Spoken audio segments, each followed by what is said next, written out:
Next week's meeting between Chinese President Xi Jinping and US President Donald Trump. War in the Middle East, and the United Kingdom triggers its exit from the EU. Hello, I'm Arnold Naidu, and this is The Heat.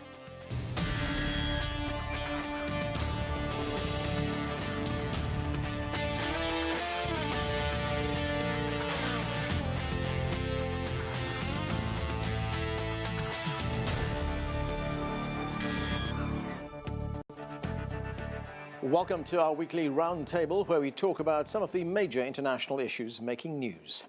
The first face-to-face meeting next week in Florida between Chinese President Xi Jinping and US President Donald Trump tops our discussion.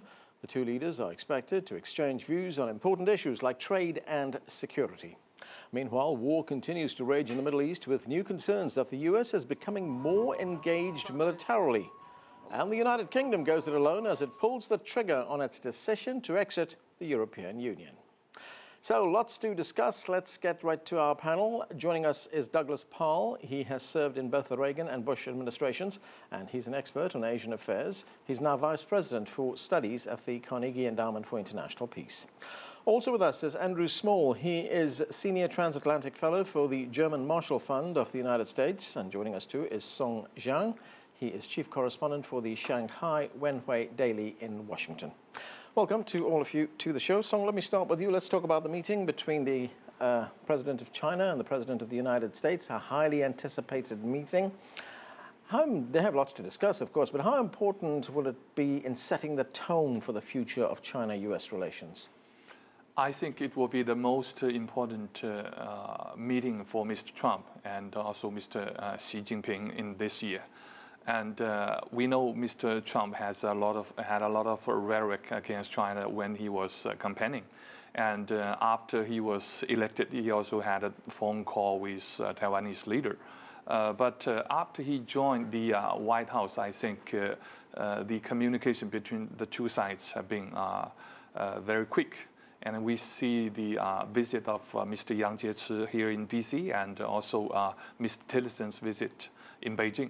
But still, many are feeling this summit came a little bit earlier than expectation. I think for these two leaders, it's going to be their first meeting, and these two leaders to meet with each other to settle down the important issues, and especially to establish their personal friendship and understanding will be very crucial for US-China relations.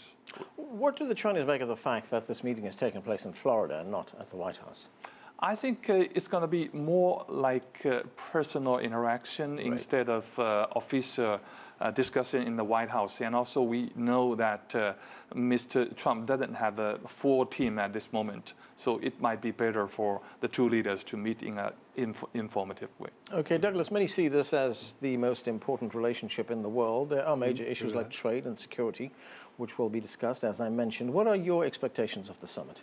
Well, as was just discussed, I think that setting the tone for the U.S.-China relationship is probably the most ambitious goal for this summit.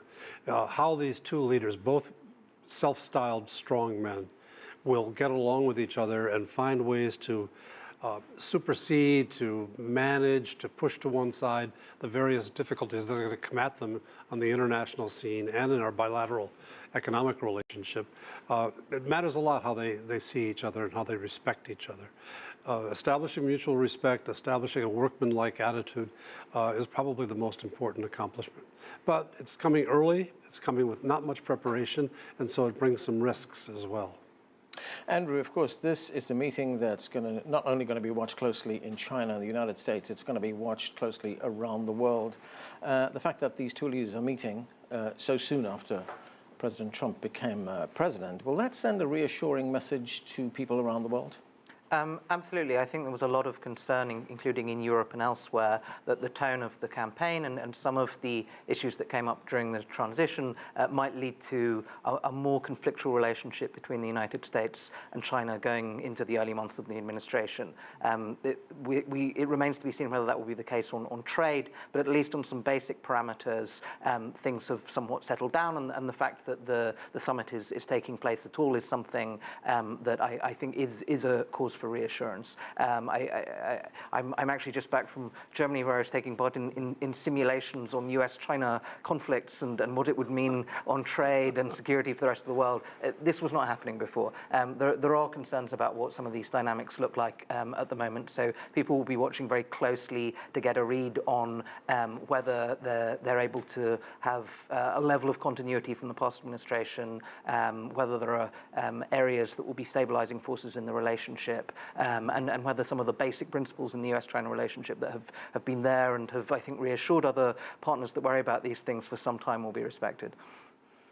Song, during the recent visit to China by the US Secretary of State Rex Tillerson, he described the bilateral relationship as one of non-conflict, non-confrontation, mutual respect, and win-win cooperation. Now, will we see those things come into play when they talk about things like trade or the nuclear and missile program of the DPRK, the Democratic People's Republic of Korea?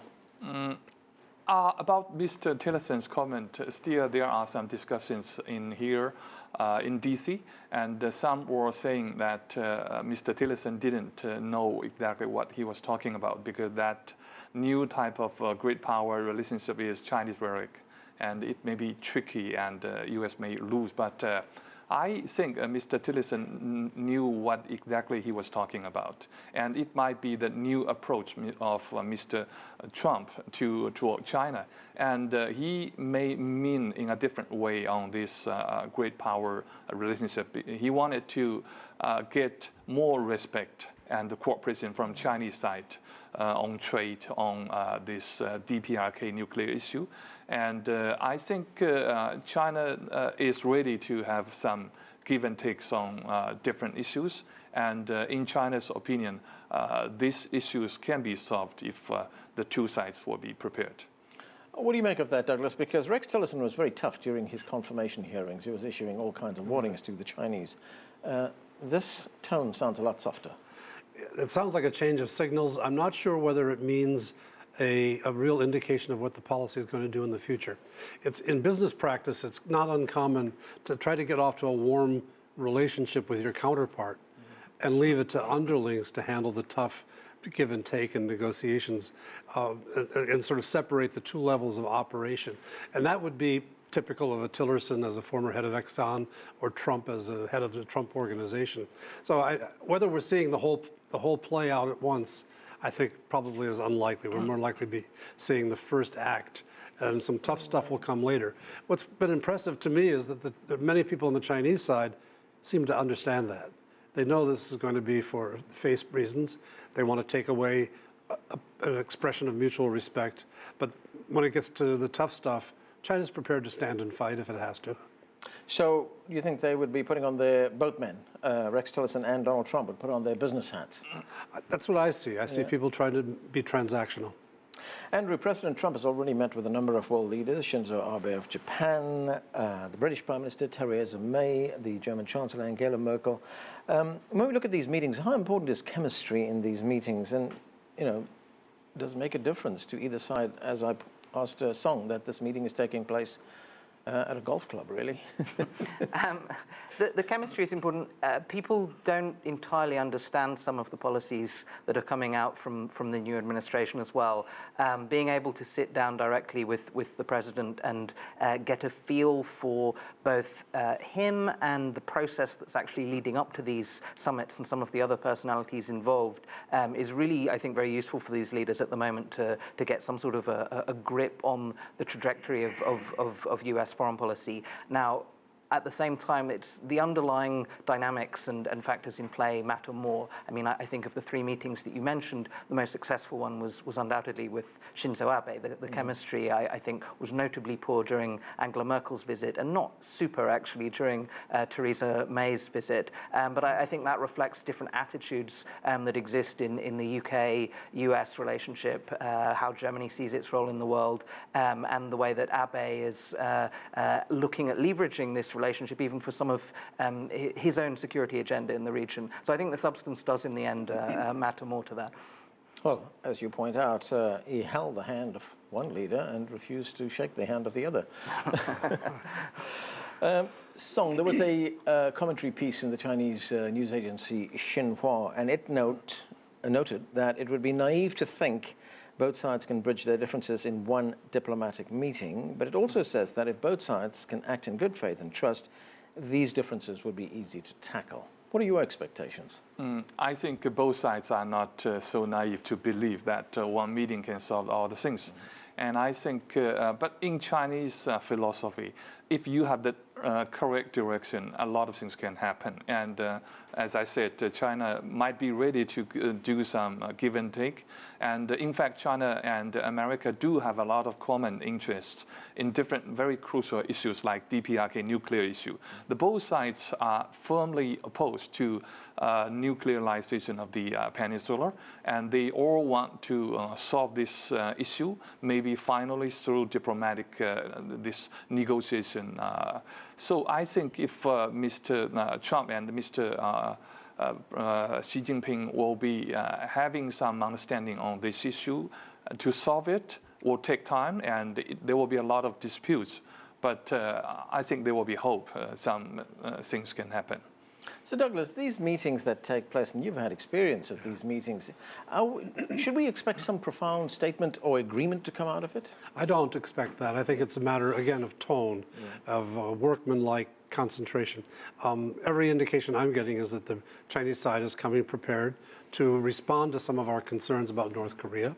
They're clearly not going to do everything we ask them to do, but they're not going to stiff us and say nothing is coming our way. And I think that'll also be true on the economic side as well. This is an effort to get off to a good start. Now, I don't think personal chemistry is that important to Mr. Xi. He seems to be a pretty phlegmatic individual, but he will want the president to mean what he says and say what he means. If you say there's a red line on a certain issue, you want to see credibility about that. If you say, we don't mind if you do this and that, you want to be sure that that also is followed up in practice. Song, how big is this for China? How closely is it going to be followed there? I think that will be a very big issue, and I think it will be the most important foreign visit of President Xi Jinping, and everybody in China is watching. And Mr. Trump has been a very colorful figure in Chinese people's view, and they will be eager to see how these two leaders can work out.